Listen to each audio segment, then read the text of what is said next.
noches. Hoy día 19 de julio del 2021 regresamos nuevamente con su programa Fiscalistas en Pijamas. Nuevamente los lunes, como cada 15 días, estamos de regreso con un nuevo programa con nuestro estilo, con el cual buscamos siempre dar a conocer en Fiscalistas en Pijamas un programa de familia, censos, capacitación, un programa donde vemos los temas fiscales desde un punto de vista práctico, concreto y tratando de buscar siempre una explicación lógica, sentida de una manera muy normal y sobre todo, como me gusta mucho, hablar en un lenguaje no tan rebuscado, más técnico, no tan técnico, pero evidentemente que podamos entendernos todos. Bien, gracias a todos los que están conectando en este momento a Fiscalistas en Pijama. Les recuerdo que el día de hoy tenemos nuestro programa y vamos a hablar de ingresos exentos para asalariados. Ingresos exentos que más de alguna ocasión te habrá tocado a ti, mi estimado amigo, colega contador, que lleguen y te pregunten, oye, contador, quiero pagarle más a mis trabajadores, pero que no les genere impuestos. Oye, quiero ayudarlos que tengan más percepción, pero que esa percepción no les genere impuestos. En fin, comentarios como estos, ¿qué te puedo decir? Los escuchamos todos los días. Y ahí nos tienen a los contadores buscando qué conviene más, conviene esto, dónde lo incluimos, dónde lo sustentamos. Ante este escenario, déjame decirte que precisamente en el programa de hoy, Fiscalistas en Pijama, vamos a hablar de ingresos exentos, tanto de los más comunes como los no tan comunes, los cuales pueden ayudarte, pero evidentemente, te repito, todo tipo de planeación adicional, me encantaría que la dieras, efectivamente, pero con su respectivo costo adicional. Recuerda que parte de dignificar la profesión es siempre dar ese extra, pero decirle a la persona que está enfrente de ti, este extra lo voy a hacer porque lo sé, porque lo estudio, porque estoy preparado y por favor, también apóyame tú. ¿Apóyame cómo? Pues reconociéndome este esfuerzo, esta capacitación que estoy teniendo para poderme preparar y para poder estar enfrente de ti explicándote este caso. Bien, en Fiscalistas en Pijama, que vamos a hablar del día de hoy, vamos a arrancar hablando desde lo más simple hasta lo más básico. Al decirte lo más simple, primero, cuando hablamos de ingresos de exentos asalariados, yo te diría en primer punto que es un asalariado. Porque créemelo, hay personas que todavía hoy día siguen maquillando este concepto de asalariado con otras formas, con otras figuras y buscan la manera de que efectivamente se le pague al trabajador, pero no llamarlo trabajador.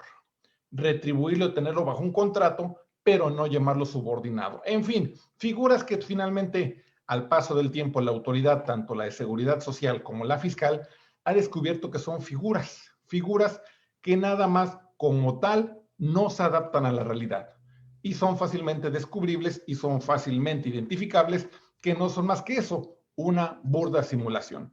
Ante esto, déjame decirte primero, un asalariado es una persona que trabaja contratado por otra persona, la cual llamaremos patrón, a cambio de un salario y un sueldo. Bueno, esto no me dice gran cosa. Yo también trabajo bajo un sueldo, bajo un salario. ¿Cómo podremos identificar con más detalle qué es un asalariado? Ah, pues algo muy simple. Una persona física que presta a otra un trabajo personal subordinado. Y ante la subordinación ya tenemos más claro el concepto, porque vamos a entender que la subordinación significa que hay una obligación en este caso, de una persona a la cual le llamamos patrón, que está subordinada, es decir, se agacha y dice, como dijera la frase del típico Cantinflas, sus órdenes, jefe, se cuadra, se subordina y dice, patrón, lo que usted me indique, yo lo hago. Eso es la subordinación. Si tú en un contrato de lo que tú quieras, de prestación de servicios, de mandato, de como quieras ponerle, manejas esta frasecita, subordinación, si estás subordinado a otra persona, aguas, porque este concepto podríamos llamarlo asimilación a relación laboral. ¿Por qué? Porque la subordinación que indica, sobre todo acuérdate que ahorita que estamos hablando mucho con la reforma laboral, que no quieren que haya nada que se parezca a outsourcing, que dicho sea de paso, nunca estuvo en la ley el outsourcing, nunca literalmente dijo esa frasecita. Bien, ¿qué es subordinación? La subordinación como tal es que la persona esté a la orden, a la instrucción, hacer solo, única y exclusivamente lo que le diga su patrón, estar, si es necesario, bajo un horario laboral y estar en unas instalaciones específicas. Al decirte unas instalaciones específicas, ya sobre todo con el concepto que hemos manejado últimamente de teletrabajo, pues podríamos decir, al decir instalaciones, propiamente pueden ser no las del patrón. Yo puedo tener trabajadores a mi cargo y que estén trabajándome en sus casas, en la casa de la abuelita, en fin, pero están subordinados a mí. Buenas noches, Teodoro Guerrero, bienvenido. Estas personas que están bajo mis instrucciones, bajo mi mando, puedo llamarlos subordinados. Y al estar subordinados, dependen de mí. Porque quiero ser muy claro en el concepto subordinación. Me he encontrado figuras que no son trabajadores, pero que sí lo son. Ejemplo, el más típico, tienes tú una escuela donde la persona que las contrata, el directivo, el supervisor, les pone un plan de estudios. Y el plan de estudios le dice, vas a hacer esto, esto y esto. Y tu horario va a ser de tal a tal hora y vas a llegar a esta aula a tal hora y sales a tal hora. Señores, ¿qué están viendo? Horario, instalaciones, un pago. Y todavía me dicen, son honorarios asimilados. A ver, son honorarios asimilados. Híjole, yo te preguntaría, antes de eso, dime, ¿qué otros pagos les haces? Nada más le pagas sus horas. Les pagamos sus vacaciones. O sea, amigo, ¿es o no es? Digo, porque más de alguno me ha dicho, oye, pero aparte de lo que pagamos de vacaciones, quisiéramos pagarles una compensación. Mira, las personas que prestan servicios por honorarios prestan servicios de los cuales perciben una retribución llamada honorario. No reciben compensaciones, incentivos, premios de puntualidad, vacaciones, aguinaldo, ni nada que se parezca a esto. Perciben honorarios. Punto. Ya si quieres llamarlos asimilados a salarios y ahorrarte el IVA y ahorrarte las retenciones, va. Pero no por eso dejan de llamarse honorarios. Oye, que le quieres dar algo extra porque fue el maestro que menos reprobados tuvo. Perfecto, págale un pago adicional de honorarios. Nada más.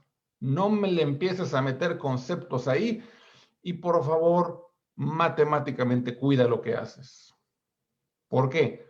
Mira, algo muy simple. Si yo tengo una persona que contrato por honorarios asimilados y esa persona no trabaja en ningún lugar y no tiene su negocio, no tiene ninguna otra percepción más que la mía, yo diría, pues son honorarios preponderantes. Digo, la ley de ser en su momento lo contempla, pero ¿y si eso pasa un mes, 2 meses, 3 meses, 6 meses y de pronto julio y agosto le pagan todo en un solo pago? Híjole, hay muchas características que ya los mismos funcionarios del seguro me han dicho, aquí pasa algo raro. Y los contadores y los asesores no lo entienden. Se ve muy claro que este no es un prestador de servicios, es un trabajador. Bien, ya que entendimos qué es la subordinación y qué es un trabajador, déjame decirte que la subordinación ya hay precedentes que finalmente ¿de qué se tratan? El mando, obediencia. Tiene que estar al servicio de lo que diga el patrón. Oye, entonces, ¿cómo hago un contrato donde no diga que es trabajador? Es algo muy simple, que no está en las indicaciones de él. El profesor preparará el plan de estudios de acuerdo a sus características técnicas y sus conocimientos en el área, los cuales están demostrados con su currículum. Ya, o sea, ya le quité la subordinación con esa frasecita. Digo, a veces la gente se muere haciendo contratos de honorarios asimilados, que les digo, es que se tratan contratos de prestador de servicios. Y hay una cláusula donde estas personas dicen, voy a cobrar mis honorarios conforme lo establece. Y es la única vez en todo el contrato que vas a escuchar la palabra honorarios asimilados. Punto. No hay por qué repetirlo como el membrete. No existe ese contrato, señores. Si alguien te lo vende y le pones hasta arriba el membrete, contrato de asimilados a salarios. Señores, no existe el contrato de asimilados a salarios, es un contrato de servicios. Y yo cuando estoy prestando mis servicios, les digo, por favor, yo no quiero emitir mi CFDI, por lo cual, en estricto sentido, le solicito a la persona que me va a pagar que se apegue a lo establecido en el artículo, ¿cuál, señores? En el artículo 94, fracción 4 o tal vez fracción 5. Y con eso ya puedo decirles, ya estoy cobrando por honorarios que solicitan asimilarse a salarios. Punto. No soy, ni me parezco, ni quiero ser asalariado. ¿De acuerdo? Bien, entonces ya que sabemos que hay una subordinación, también sabemos que hay una relación laboral, por eso los llamamos asalariados, porque hay una relación laboral donde por medio de un salario, ya sea fijo o ya sea variable, van a haber una relación entre los dos. Y para eso va a existir algo que ahora que estamos en el tema de moda del REPSE, mucha gente cuando empezó la frasecita me preguntaba, oye Enrique, fíjate que me estoy registrando, pero tengo un problema. Yo no manejo esto. ¿Por qué? Contrato colectivo. Ah, no, entendido, tú no manejas sindicato. No, entonces no manejas contratos colectivos. Pero tampoco el otro, contratos ley. A ver, mi amigo, o es melón o es sandía. O tienes contratos ley o tienes contratos colectivos. No, yo no manejo ninguno. Aunque sea verbal, amigo, pero tienes contratos. Ah, sí, verbalmente nos pusimos de acuerdo. Ese es un contrato ley. Eso es, sí, créemelo, así se llaman. Digo, para aquellos que están entrando a llenar su formato REPSE y se encuentran esa preguntita, cuando hablamos de contrato ley, es cualquier contrato individual de trabajo que tienen con sus trabajadores. Contrato individual de trabajo, nada más que lo hemos querido denominar los que diseñaron la plataforma REPSE contrato ley, pero a eso se refiere. Si tú dices, oye, ¿cuál elijo? Si tienes sindicato, el contrato colectivo. No tienes sindicato, contrato ley. Pero ya ve conociendo estos términos porque al final vas a quedarte y este dónde le pongo y este cuál sigue. Bien, cuando hablamos de este tipo de relaciones laborales de asalariados, debe de existir un contrato de por medio, precisamente donde se pacten las condiciones. Algunas de las prestaciones que vamos a hablar deben de estarse plasmadas en ese contrato. ¿Sabes por qué? Porque un requisito de una de las más importantes características o de las más importantes partidas de ingresos exentos es la previsión social. Y un requisito importante de la previsión social es su generalidad y universalidad. Al decirte estos dos términos, tú dirás, bueno, puede haber una cosa o no otra, puede existir los dos casos, pueden existir los dos, pero déjame decirte que hay una característica muy importante. Yo puedo ofrecer una prestación para todos mis trabajadores, universal, pero no necesariamente va a ser general, es decir, que todos la van a aplicar.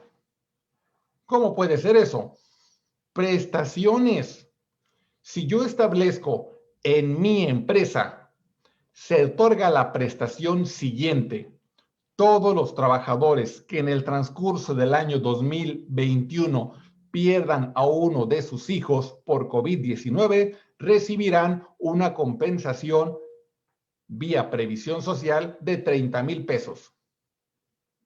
Dije todos mis trabajadores. Ah, pero luego le puse la cláusula todos los hijos de mis trabajadores. Ah, muy bien. Y si estos hijos de trabajadores mueren híjole, pues estoy haciendo más concreto el beneficio. Todos tienen derecho, claro, lo único que tienen que hacer es cumplir con los requisitos. Oye, ¿y qué haríamos en esos casos? Pues mira, yo no voy a obligar a las personas a que todos entren ahí, pero finalmente va a ayudarte el que tú conozcas todos los requisitos para ver si entras en ese campo. Puede establecer también otra prestación para que todos mis trabajadores que tengan hijos en educación preparatoria reciban una beca de 600 pesos por cada hijo que tengan estudiando en nivel preparatorio o bachillerato. Híjole, todos mis trabajadores tienen en promedio 23, 25 años. Bueno, yo ofrecí el beneficio. Si en este momento no pueden ser beneficiarios, la prestación existe. Si ves cómo voy moldeando estas cosas y la hago general, todos los trabajadores tienen derecho. El que tú, cuando entras, ves y dices, híjole, por mi característica no tengo derecho a eso, no implica que yo esté limitándote. Claro, en cuanto reúnas este requisito, tienes derecho. Y todos los demás trabajadores, el mismo comentario. En cuanto tú reúnas estos requisitos, estás dentro y tienes el beneficio. Estas y otras cosas que estoy comentándoles yo de los ingresos exentos, no olviden que los van a ver con el maestro Edgar Ulises Hernández Campos en el curso que va a impartirnos mañana y pasado mañana de sueldos y salarios, un curso integral. Recuerden, informes por Familia Census. Aquí en los comentarios, en los mensajes está apareciendo una liga para que te informes las características, los detalles, el temario, en fin, todo lo que quieres saber que se va a ver en el tema. Un maestro, maestrazo, el maestro Edgar Ulises Hernández Campos, muy sabio, mucho sabe del tema. Si te interesa la Familia Census Capacitación, te invita a capacitarte con él. Bien, siguiendo con el tema de ingresos exentos, ¿cuál es, si nos vamos a lo que es exclusivamente ingresos exentos para ley del impuesto sobre la renta? Buenas noches, Juventino Berrones. Hablamos del artículo 93 y en su totalidad nos habla de ingresos exentos para personas físicas, cualesquiera su ingreso, y adicionalmente ingresos exentos para asalariados. Y arrancamos por lo que son las personas físicas que perciben ingresos por salarios. De los asalariados vamos a partir de que existen personas hoy día, desafortunadamente, que solamente perciben algo que podríamos decirlo utilizando palabras de un amigo mío, perciben un salario mísero, o mejor dicho, salario mínimo. El salario mínimo para lo que es región fronteriza, recuerden, es mayor que para el resto del país. Región fronteriza percibe como salario mínimo 213.39 pesos diarios, mientras que el resto del país 141.70. De verdad son cantidades miserables, pequeñas, que híjole, cuando uno piensa, eso es lo que percibe una persona, valga la reexpresión, pues es una cantidad tan pequeña. Si por ejemplo hablamos que el gas está 750, que el recibo de luz por menos te llega en 70 pesos, híjole, ya son características de cada región obviamente, pero las cantidades son muy pequeñas, pero hay un beneficio para estos trabajadores que perciben salario mínimo. Primero, todas las prestaciones adicionales al salario que perciban se consideran ingreso exento. Todas. Un premio de productividad, un incentivo, una gratificación, todos son ingresos exentos. Ah, caray, pues qué beneficio tan importante. Claro, el salario no lo es. El salario es un ingreso gravable, punto. Oye, pero gano el mínimo. Sí, pero tu ingreso gravable único es la percepción denominada salario. Y de hecho, cuando timbramos un recibo de nómina, recuerda que vienen ya códigos. Y el código 001 es sueldos y salarios. Si a esta persona que percibe salario mínimo le timbras esa cantidad, ya decíamos, para personas de la región frontera 213.39 diarios y para las otras personas 141.70, las percepciones adicionales se consideran ingresos exentos, solamente limitantes. ¿Cuáles son los limitantes? Si es tiempo extra, hablamos dentro de los límites que establece la legislación laboral. ¿Cuáles son? Si recuerdas, cuando hablamos de tiempo extra, decimos que el trabajador no debe trabajar más de 3 horas extras diarias. Esa es la limitación laboral. Luego, entonces, si esa es la limitación laboral, le decimos al trabajador de salario mínimo, si trabajas 3 horas extras, esa percepción va a ser un ingreso exento. Pero si percibes más Es decir, te quedas a trabajar 4, 5, 6, perfecto. 3 son exentas. Lo demás es un ingreso gravable, es el excedente.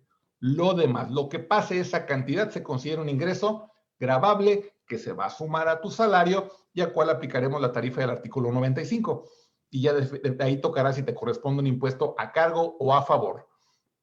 Otro punto también es que si tienes una persona que gana el salario mínimo, que labora en su día de descanso, ya sea semanal o el que establece la legislación laboral como día de descanso obligatorio, el más cercano, el 15 de septiembre, en esos casos, si no recibe otro en sustitución, tienes que pagarle un pago triple.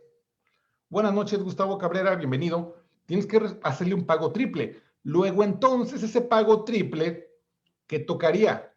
Ese pago excedente, porque su salario es 1, ese doble pago adicional excedente que le estás haciendo sería un ingreso exento si es trabajador de salario mínimo. Pero, ¿qué crees? Si resulta que tú le dices, trabájame el 15 y te dejo descansar el 16, o viceversa, trabájame el 17, te dejo descansar el 16. Híjole, cuando trabajas un día de descanso y te dan otro en sustitución, es en esos casos cuando dice la legislación fiscal, ahí no te aplica. Ahí no hablamos de ingresos exentos. Solamente se considera ingreso exento si no recibes otro en sustitución. Solo en esos escenarios aplicaría para los trabajadores de salario mínimo esta diferencia. Ahora, para los demás trabajadores no perceptores de salario mínimo, y aquí sí hay que tener mucho cuidado. ¿Por qué? Resulta que yo le pago 10 centavos arriba del salario mínimo, pensando que no le quiero pagar los 213.39, le pago 214 diarios. Ya pasé 61 centavos del mínimo. ¿Qué crees? Por esos 61 centavos, esta persona ya no percibe el mínimo y ya no tendría los beneficios que estamos hablando. Marcos Hernández, bienvenido, buenas tardes. Al tener este ingreso adicional que sobrepasa el salario mínimo, tendría otro tipo de cálculos. ¿Qué quiero decir con otro tipo? Primero, cuando trabaje horas extras, primer límites laborales. Oye, si trabajo 1 hora extra, 2 horas extras, 3 horas extras, es un cálculo. Oye, hoy trabajé 5, perfecto, será otro cálculo. ¿Cómo serán ambos? Primero, trabajé nada más 3 horas extras. ¿Qué crees, mi amigo trabajador? De lo que percibas, la mitad es ingreso exento, la otra mitad es ingreso gravable que se suma a lo que percibiste por salario. Y entonces a aplicarte impuestos. Algunas personas cuando ven este tipo de cálculos pues no les gusta mucho. ¿Por qué? Porque imagínate un trabajador que lo ponen pero como campeón y le dicen, quédate otro turno porque no llegó tu suplente. Y llegan a trabajar 6, 7, hasta 8 horas extras después de su turno normal. Y llega el día de paga y le dicen, ¿qué crees? Punto número 1, la legislación laboral me dice que si tienes 3 horas extras, lo que percibes lo divide entre 2, la mitad es ingreso exento, la mitad es gravable. Pero lo que pasó de 3 horas ya es ingreso gravable. Ingreso gravable quiere decir que lo voy a sumar a tu salario y con eso voy a ver cuántos impuestos te corresponden. Y a lo mejor tú decías, híjole, trabajé 8 horas, lo que gano, a ver, entre 8 es mi hora normal, por 2, lo que vale 1 hora extra, por las 8 horas que me quedé, voy a llegar, harta lana, y de pronto ves tu recibo y ¡pum! Ves el reflejo de impuestos. Pero así es, mi amigo, así es el cálculo correcto, así debe de ser el procedimiento, porque esas 3 horas es el límite laboral. Y como tú dejaste que te explotaran más de 3 horas diarias, que es el límite laboral, todo lo demás sirve para calcular impuestos. Todo lo que pasa de 3 horas diarias. ¿Qué consejo te daría? ¿Quieres que no te afecte tanto en impuestos? 3 horas diarias. Sí, Juventino, les dan una arrastrada que ya no les quedan ganas de trabajar horas extras. Y entonces, híjole, ya que puedo yo como persona encargada de las nóminas decirle, les digo porque en su tiempo fui encargado de nóminas y llegaban a reclamarme, oye, ¿por qué? Digo, mira, aquí está la maquinita. La maquinita es igual para ti, que para Pedro, que para Juan, que para Lupita. A todos les calculo lo mismo. Así que si tú trabajas más horas extras que él, ¡tarán!, te tocan más impuestos. Eso no lo decido yo, lo decide la maquinita. Punto. Oh, de seguro te caigo mal, por eso me quitaste tanto. No, este no es asunto personal. Es un asunto tan simple que si ganas más, pagas más. Oye, no hay otra manera. Ah, hay otros tipos de ingresos exentos. Luego platicamos de eso. Ahorita tu nómina así quedó. Punto. Bien, todos aquellos que perciben más del salario mínimo, les repito, tienen ese límite, 3 horas extras diarias. Nada más. Y sobre todo, como dice la legislación laboral, que no sean 10 consecutivos. Pero, ¿qué crees? El mismo artículo 93, fracción segunda, tiene otra limitante. La limitante es que si yo hago el cálculo de impuestos y descubro que esta exención de la mitad en un periodo semanal excede 5 UMAS, es decir, 448 pesos, lo que excede de los 448, ¡boom!, gravable. Oye, pero me dijiste que no debería de pasar 3 horas extras diarias. Claro, no las pasaste. Y 2 días después trabajaste nada más 2. Perfecto, te felicito. Estás dentro del límite. El 50% es exento, el 50% es gravable. Pero ¿qué crees? Agarro tus exentos, los sumo y me dan más de 448. Así que solamente es exento 448. El excedente, vámonos para impuestos. Y como dice mi amigo Juventino Berrones, y falta el ajuste. Porque para fin de mes, sobre todo este mes, acuérdense, el mes de julio, aquellos que calculamos nóminas semanales, recuerden que si en el mes de julio les pagas a los trabajadores el día viernes, va a haber 5 viernes. Si les pagas el día sábado, hay 5 sábados. Por tanto, en la última nómina de este mes, agárrense los trabajadores porque hay ajuste mensual. Y si una cantidad te dan en la primera, segunda, tercera, cuarta nómina, en la quinta va para atrás. Es un hecho que aunque no perciban ninguna cantidad adicional, compensaciones, bonos, horas extras, nada, que siempre ganen la misma, aún así, en la nómina final del mes de julio, este mes en el que estamos, va a haber un ajuste mensual. Y ese ajuste mensual, wow, cuidado con él. Recuerden que en la familia Census no nada más existe Fiscalistas en Pijamas. También tenemos este miércoles Noches de Census con mi amigo Antonio Aranda. Antonio Aranda va a estar el próximo miércoles a las 7:30 p.m. hablando, hora del Centro de México, hablando de los nuevos esquemas de afiliación al IMSS y sobre todo las nuevas reglas de créditos Infonavit. Recuerden que, como dijera el antiguo y extinto Big Brother, las reglas cambian, y como las reglas cambian, para este año cambiaron las reglas para el otorgamiento de créditos. Mucha atención a ese punto. Bien, siguiendo con el esquema de ingresos exentos, también es un ingreso exento las indemnizaciones por riesgo de trabajo. Ahora, déjame decirte algo. Cuando hablo de indemnizaciones por riesgo de trabajo, aquí sí debo de decirte, tienes plasmado en el contrato ley o dentro de un contrato colectivo esta prestación, es decir, cada vez que un trabajador tenga un accidente de trabajo o una enfermedad de trabajo, yo, empresa, te voy a dar una cantidad adicional a lo que te pague el seguro. Si existe esta prestación, señores, esto podríamos llamarlo un ingreso exento. Y sí me gustaría ser muy claro en que tienes que juntar estos requisitos. ¿Por qué? A alguien se le ocurrió la maravillosa idea que, como la ley dice que son indemnizaciones por riesgo de trabajo, yo podía contratar a un albañil y decirte, ¿sabes qué? Como tienes un trabajo muy riesgoso, te voy a dar una indemnización por riesgo de trabajo por si algún día tienes un riesgo de trabajo. Y le pagaba 5,000 de indemnización y le pagaba el salario mínimo adicionalmente.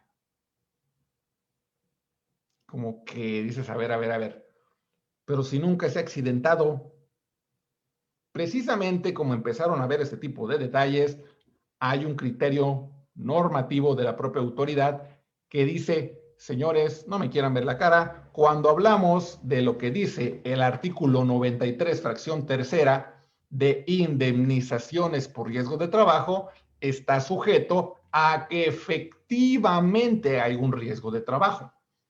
No nada más se lo van a pagar por si algún día tiene, no, solamente cuando exista un riesgo de trabajo. Así que, aunque exista, señores, ahí no lo busquen. Algo importante, cuando una persona deja de laborar, tú me dirás, entonces ya no le aplico esto de los asalariados. Fíjate que si hablamos de personas que ya no laboran, pero que tienen más de 60 años o que tuvieron un accidente de trabajo y recibieron algo que se llama pensión, todas estas personas que perciben esta cantidad denominada pensión, eso que perciben, ¿qué les proporcionan? ¿Es una percepción por su relación laboral? No, pero ¿qué crees? Es una relación derivada de una relación laboral. Derivada de una relación laboral, efectivamente. Y cuando hablamos de ingresos por los asalariados, dice el artículo 94 que son prestaciones, los adicionales, que deriven de una relación laboral.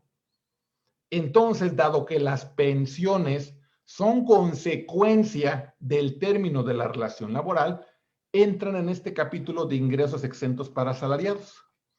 Y aquí todas las personas que perciben una pensión al cumplir sus 60 años, o dependiendo si trabajan para sindicatos, en pocas palabras, si trabajan para gobierno, ellos desde antes de tener los 60 años de edad ya pueden pensionarse, jubilarse. Bien, en esos casos, lo que perciban tiene una parte exenta. ¿Cuánto? 15 UMAS. 15 UMAS mensuales. Es decir, estamos hablando de que si su pensión es alrededor de 40,000 pesos o menos, siempre será un ingreso exento, 40,000 pesos. Híjole, la verdad, se me hace una buena cantidad. Pero ¿qué crees? Hay personas que cobran pensiones mayores a 40,000 pesos. Luego entonces, si tu pensión mensual es mayor a 40,000 pesos, mi estimado ex asalariado, tendrías ingresos gravables y deberían retenerte impuestos. Oye, pero yo cuando me jubilé, me quedé con dos pensiones, del seguro y de ¿quién? Digo, hay quien está jubilado por Pemex, por Comisión Federal, por gobiernos estatales, por gobiernos federales. Si tienes estas dos pensiones, María Hilaria, ¿qué es lo que no puedes abrir? No entendí tu pregunta. Recuerden que aquí en el chat estoy leyendo sus preguntas en tiempo real. En cualquier momento que me hagan la pregunta, aquí la estoy leyendo, viendo y conociendo. Bien, esta situación de las personas que tienen dos pensiones, tanto del seguro como de otro organismo, en esos casos, aguas, porque la exención es 15 UMAS en su totalidad. Habría que sumarlos. Casi siempre, salvo contadas excepciones, los que tienen dos pensiones en su declaración anual les tocan a pagar cantidades buenísimas. Ahora, cuando hablamos de ingresos exentos para los trabajadores, también hablamos de reembolsos. Al hablar de reembolsos, hablamos de algo, otra vez vuelvo a escuchar la palabra, prestaciones. Si yo, dentro del contrato ley, llamado así al contrato individual de trabajo, plasmo y digo, si tú, trabajador, tienes un problema de tipo dental, vas a solicitar un CFDI a nombre tuyo y yo te lo voy a reembolsar por un monto máximo de 5,000 pesos mensuales. Ah, caray, ¿puedo? ¿Sí? Págalo, tráeme el comprobante y yo te lo reembolso. Como es reembolso, ¿qué es lo que yo voy a deducir? Previsión social, porque te estoy reembolsando el dinero, o el pago del gasto médico, en este caso los honorarios dentales. Hablo de mis trabajadores, porque si yo soy persona física y me pago eso, son deducciones personales, estaremos de acuerdo.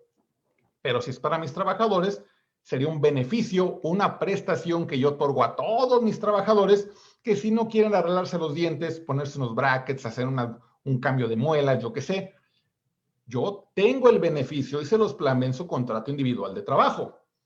Oye, no se lo plasmaste. Perfecto. A partir del 1 de enero del 2021, agregamos una partida o una cláusula adicional a su contrato ley para agregarle lo siguiente. El patrón otorga el beneficio al trabajador de que él mismo puede recibir atención dental donde él lo considere prudente, pedir un comprobante fiscal a nombre de la empresa o a nombre propio, y posteriormente dicha erogación le será reembolsada con un tope máximo de 5,000 pesos mensuales. ¡Pum! Ya lo convertí en un ingreso exento para el trabajador. Cuando les dé los 5,000 pesos, que dije tope máximo, a lo mejor nada más fueron 1,000. Cuando les dé los 1,000 pesos, se los plasmo en su recibo de nómina. Ingresos exentos por reembolso de gastos médicos. Ve cómo voy dando formalidad a esto. Juventino, una consulta. Un trabajador estuvo 33 años, se jubiló, me reclamaban porque el sistema marcaba 3 años y fue real. Hubo sustitución de patrón. ¿Cómo puedo comprobar? No hubo documento ni nada. El sistema lo hicimos. Ah, mira. Si duró 33 años, en esos 30 previos, habría que buscar si tienes algún recibo de nómina, algún recibo de algún pago adicional o alguna atención del seguro. Si en el seguro no aparecen más que estos 3 años, híjole, habría que ver esos 30 dónde quedaron. Si tienes recibos de nómina o comprobantes, hace 30 años existía lo que llamábamos el SAR, y tuvieras comprobantes del SAR, y tuvieras comprobante lo que siguió después de las Afores, donde aparece cuánto está pagando el patrón de esos trabajadores por ese periodo, y ahí dice qué periodo están pagando, podría servirte como un elemento para solicitar que le fueran revertidas sus cotizaciones. Ahora, ¿no hubo cambio de número de seguro social? ¿No habrá por ahí una homonimia? Porque lo que estoy pensando es que puede existir también una homonimia.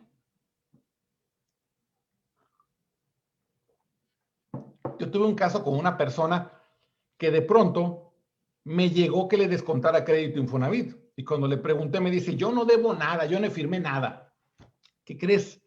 Había una persona que se llamaba exactamente igual que él, que tenía la CURP exactamente igual a él. Había una duplicidad de CURPs. Había nacido el mismo día y no sé por qué a sus papás se les pasó ponerles exactamente igual a los dos. Y como los dos se llamaban igual, ¿qué crees? El Seguro Social los tenía juntitos. Entonces, cuando vamos a hablar del Seguro Social, les decimos, a ver, momento, señores, aquí no es la misma persona. El que va entrando tiene 25 años, este ya tiene casi 40. Ah, no hay problema, lo separamos, perfecto, pero cuando lo separes, ¿qué crees? El que tiene 40 quiere sus semanas cotizadas y quiere que al de 25 le den lo que él ha trabajado, no tres meses, no 3 años, lo que lleva, y al de 40 lo que le toca. ¿Y qué hicimos? Llevar esos comprobantes que te estoy diciendo, los del CONSAR, los recibos de la Afore, recibos de nómina, demostrando desde cuándo estaba él cotizando, para poder decir, este es el registro de hace varios años, este es el registro que va empezando. Y así hicimos la separación. Si el patrón cambió de razón social, puede haber existido eso. Pero te digo, primero habría que entrar a la base de datos si es que tienes tú algo. Si no tienes documentos para demostrar que ya existías desde hace 15, 20, 30 años, va a estar complicado. ¿Sí? Ahí te diría, junta todos los documentos y preséntate en las oficinas del seguro para que hagas el trámite de reconocimiento de semanas cotizadas, que creo que es el que estás buscando. De hecho, se llama el trámite, reconocimiento de semanas cotizadas. Tienes que juntar todas las facturas y sobre todo, ¿sabes qué es? Te piden que llenes un documento y en ese documento tú dices, mira, yo, Enrique Corona, trabajé del 84 al 89 en esta empresa, del 89 al 91 en OST. Y tienes que decir nombre, RFC si te lo sabes, y qué salario percibías, y meses. ¿De qué mes, año? ¿Trabajaste a qué mes, año? Si tienes esos documentos, listo, puedes buscarlo. Desafortunadamente, el seguro, como muchas instituciones, tienen unos registros que si no tienes eso bien, aguas, ¿por qué lo pierdes? Bueno, regresamos con el asunto de los ingresos exentos, que es el tema del día de hoy en Fiscalistas en Pijama. Recuerden, programa patrocinado por la familia Census Capacitación. Cuando hablamos de ingresos exentos, también, si yo como patrón le digo a mis trabajadores, les voy a permitir que usen las instalaciones deportivas de tal lugar, que vayan al gimnasio tal y yo les pago la mensualidad. Señores, eso es un ingreso exento. Oye, te voy a dar boletos para que vayas al cine, para que vayas al teatro, para que me traigas una hoja de que tienes a tu hijo en una guardería y yo pago la guardería. Acuérdense lo que les dije hace unos minutos. No quiere decir que todos los muchachos, todos mis trabajadores, tengan hijos en la edad de guardería. Yo doy el beneficio a todos. Cuando yo contrato a mi personal, le digo, ¿qué crees? Revisa tu contrato.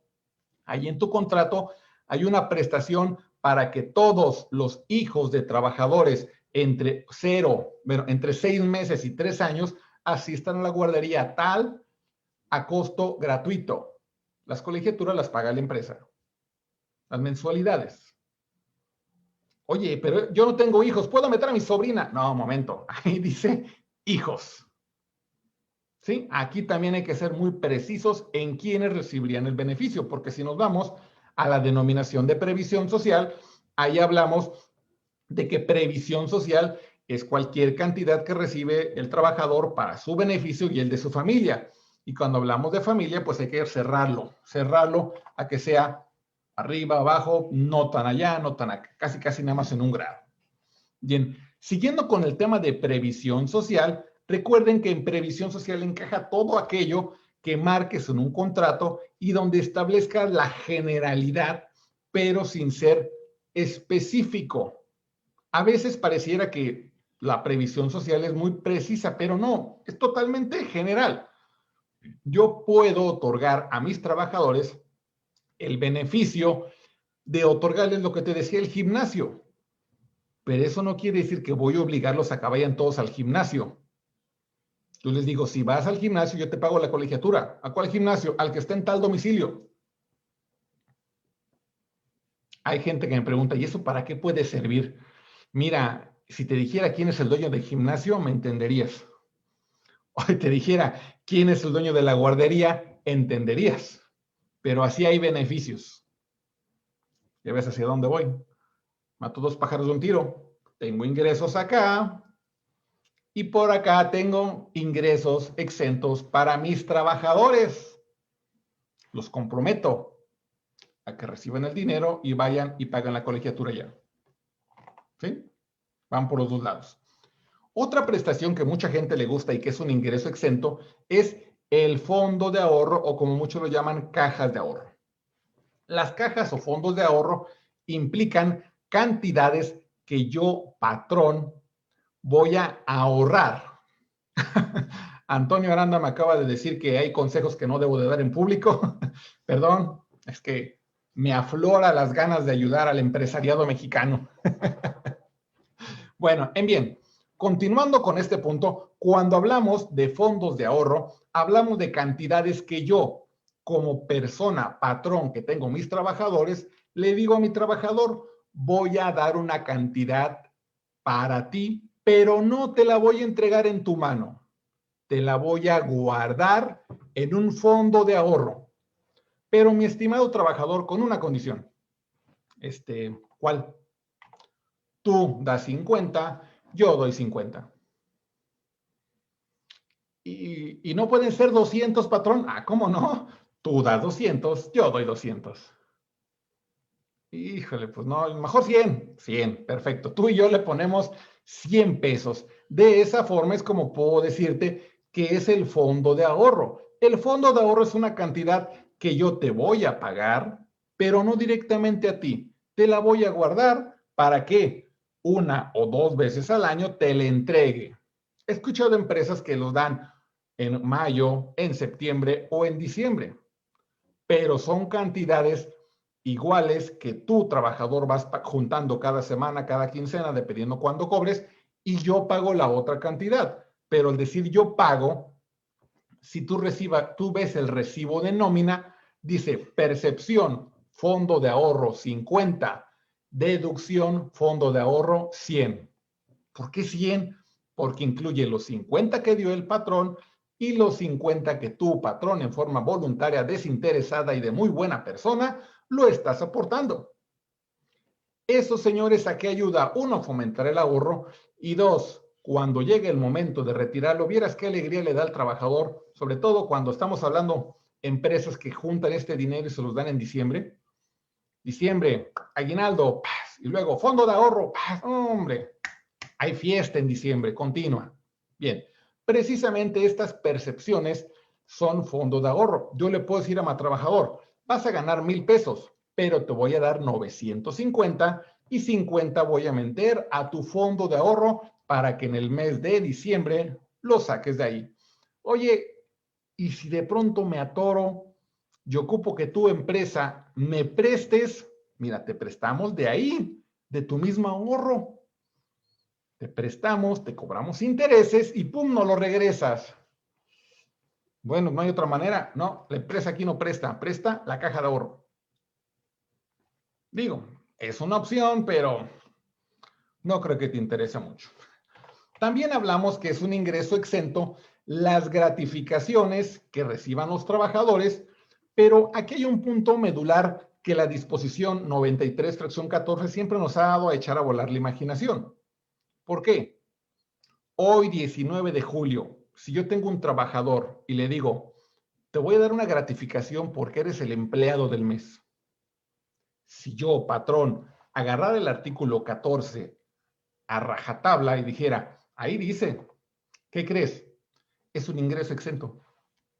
Pero es una gratificación, ¿sí? Pero es un trabajador de más del mínimo. Sí, pero ¿qué crees que dice la fracción 14 del 93?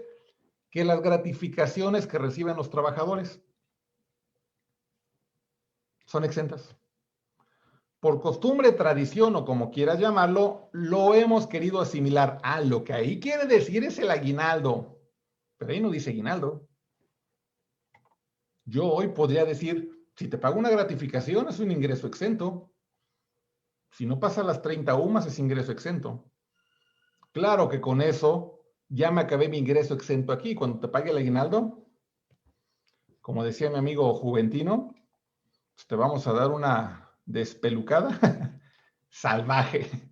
Pues sí, pero eso propiamente es por la interpretación que le hemos querido dar a esta fracción 14, donde decimos que esta, que es una prestación laboral de mis trabajadores, que todo lo que perciban de gratificación anual llamada aguinaldo está exenta hasta un límite de 30 UMAS. Y las 30 UMAS para este ejercicio estamos hablando que es 2,688, que dicho sea de paso es un aguinaldo miserable, pero si percibes esa cantidad o menos es un ingreso exento. Lo que exceda será ingreso gravable. Para muchas personas hace un mes, 2 meses, les llegó la buena nueva de que recibieron una cantidad por concepto de reparto de utilidades. Para aquellos que percibieron el reparto de utilidades, se habrán dado cuenta que hubo una cantidad que percibieron exenta y otra más que la consideraron gravable y que hubo retención de impuestos. Dicho sea de paso, esa cantidad exenta es hasta 15 UMAS, es decir, estamos hablando que su PTU no debía exceder de 1,344 pesos, una cantidad miserable que yo sé que los patrones no pagan de PTU. Tenemos en México patrones totalmente sueltos de billetes que premian a sus trabajadores con repartos de utilidades generosos. Bien, pues si fue un reparto de utilidades generoso de más de 1,344, todo ese excedente de 1,344 es un ingreso gravable y como tal se les considera parte de un pago de impuestos que debieron de haber realizado. No lo hicieron si no lo hicieron. Señores, siguiendo con la capacitación en familia Census, no olviden que también esta semana tenemos 23 y 24 de julio nuestro fabuloso curso de CIROC para aquellas empresas del ámbito de la construcción que tienen problemas para llenar los formatos del Seguro Social, que dicho sea de caso andan como perros tras la presa. No se les olvide, 23 y 24 de julio, nuestro curso de CIROC por Census Capacitación. Contáctenos, ahí en los mensajes está apareciendo la liga para que se inscriban. Y hablando de cursos, un servidor para fin de mes, para el día 31 de julio en específico, tenemos nuestro curso de cooperativas. ¿Qué tanto conocen de cooperativas? Cooperativas de bienes de consumo, de servicios, las cooperativas de ahorro y préstamo, registros, inscripción, cómo se dan de alta.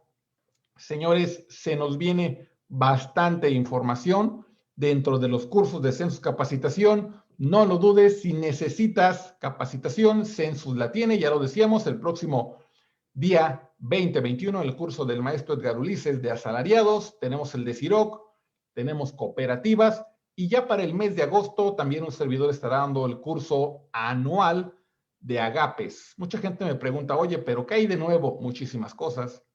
Te puedo decir que hay dos medulares que ya cambiaron en la forma de calcular los impuestos, que vienen en ley de ingresos este año, otra que viene en facilidades administrativas que también nos lo agregaron y nos tumbaron una fiesta que hacíamos.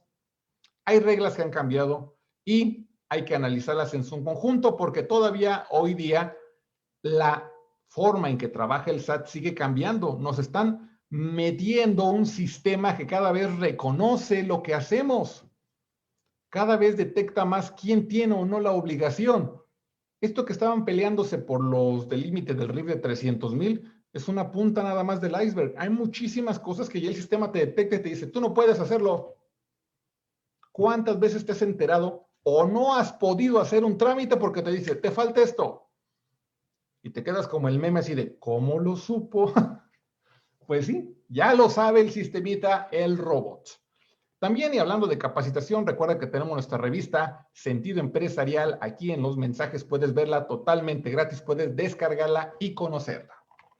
Bien, cuando hablamos también de ingresos exentos, el artículo 93 también nos establece lo que son remuneraciones literalmente por concepto de viáticos comprobables. Quiere decir que si me dan una cantidad y la compruebo es un ingreso exento, ¿sí? Claro, ¿sabes quién debe de cuidar mucho esto? Los transportistas. Si yo tengo un chofer que le ando depositando a su cuenta 20, 30, 50,000 pesos, olvídate de la carta aporte, eso es lo de menos. Ahora tienen que preocuparse por timbrar esas cantidades que le doy a comprobar. Y luego, en el mismo timbre de nómina, decir, ya me las comprobó. Porque ese ingreso exento por concepto de viáticos comprobados, más que a mi patrón, ¿sabes a quién le sirve? A él. Porque en su momento la autoridad, y sobre todo por el chismoso de la institución bancaria, le va a decir, oye, ¿por qué manejas tanto dinero? ¿Quién eres? ¿A qué te dedicas? Y no tiene el pobre trabajador facturas para demostrar el ingreso. ¿Qué tendría? Su recibo de nómina timbrado donde le va a aparecer lo que le mandamos de gastos a comprobar para combustibles, para refacciones, para lo que necesite de gastos para regresar a la ciudad. Señores, ¿qué tanto timbran los recibos de nómina con este concepto? Esos también son ingresos exentos. Y siguiendo con lo que son ingresos exentos de los asalariados, como les dije, el concepto de previsión social ha sido muy claro. ¿Por qué? Porque en previsión social yo puedo considerar aquellas características, aquellos ingresos que le otorgo a mis trabajadores por premios de puntualidad. No, no olvídate de los premios de puntualidad. Aquí debo de dejar bien en claro que aunque nos hemos aprendido mucho los conceptos del 27 de la ley del IMSS, la ley del IMSS es totalmente independiente de la ley del SR. En algún momento hubo la iniciativa de quererlos integrar, pero no son lo mismo. Así que un premio de puntualidad, un premio de asistencia, sí, te quitas de encima cuando pagues esa cantidad la cuota del IMSS, pero no te quitas de encima la retención de ISR. premios de puntualidad, premios de asistencia. Ahora, lo relativo a las despensas.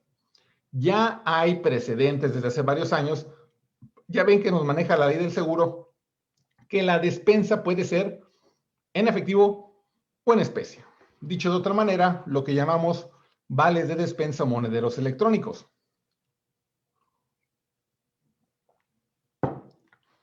Para efectos del seguro social hay un límite, 40% del salario mínimo. Del DF, sí, pero ahorita acuérdate que del DF es cualquier otro que no sea zona fronteriza. Bien, ese límite es para el seguro social. Cuando hablamos de estos vales de despensa, cuando hablamos de esta despensa y nos vamos a ley del ISR, la despensa en efectivo, en cash, esa despensa es 100% un ingreso grabado base para impuestos. No le muevas, ni le busques, nada que el 40, no. Esto es para IMSS, para efectos de despensa en efectivo, grabable para impuestos. Pero si la das vía monedero electrónico, no es ingreso exento. ¿Cómo es monedero electrónico? Monedero electrónico es hablar con una empresa y decirle, quiero pagarle despensa en tarjeta a don Enrique Corona, que es muy buen trabajador. Muy bien. La empresa me manda una tarjetita con el nombre de Enrique Corona y yo le digo a mi empresa, empresita, por favor, métele 500 pesos a esta tarjetita de monedero electrónico.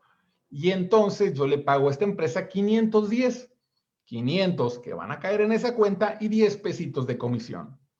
Y luego le digo a mi trabajador, mira, fírmame tu recibo de nómina. Aquí hay una percepción que dice 500 pesos despensa en especie. Aquí está tu tarjeta con 500 pesos. La tarjeta tiene un candado para que si por ahí quieres pagar las caguamas del fin de semana, se oye un ruidito con la voz de Anaya diciendo, caguamas no, no es cierto, no dice eso, pero sí, no te permite comprar bebidas alcohólicas ni cigarros, exclusivamente para despensa alimenticia. Bien, ese es el punto medular de las despensas en monedero electrónico. Señores, este es lo que tengo preparado hoy de ingresos exentos. Quedo para ustedes para algún comentario final, alguna pregunta que me quieran hacer respecto a los temas que hoy vimos de ingresos exentos asalariados. ¿Por qué le hago mucho énfasis en asalariados? Porque en 15 días que regresemos con Fiscalistas en Pijama, ¿qué crees? Vamos a hablar de los ingresos exentos de las personas físicas, de todos los demás que no vimos el día de hoy, de los asalariados. Juventino, híjole, lo siento, esos monederos electrónicos tienen esos candados, ¿qué puedo hacer? Bien, buenas noches, gracias por acompañarme en Fiscalistas en Pijama. Espero que este programa haya sido de tu gusto. Recuerda que somos parte de la familia Census Capacitación, siempre dando lo mejor de nosotros. Los esperamos en los cursos que tenemos en esta semana y por supuesto con nuestro programa el día miércoles con el maestro Antonio Aranda. Y les repito, el próximo día 31 de julio, Sociedades Cooperativas, un curso impartido por un servidor. Nos vemos hasta la próxima.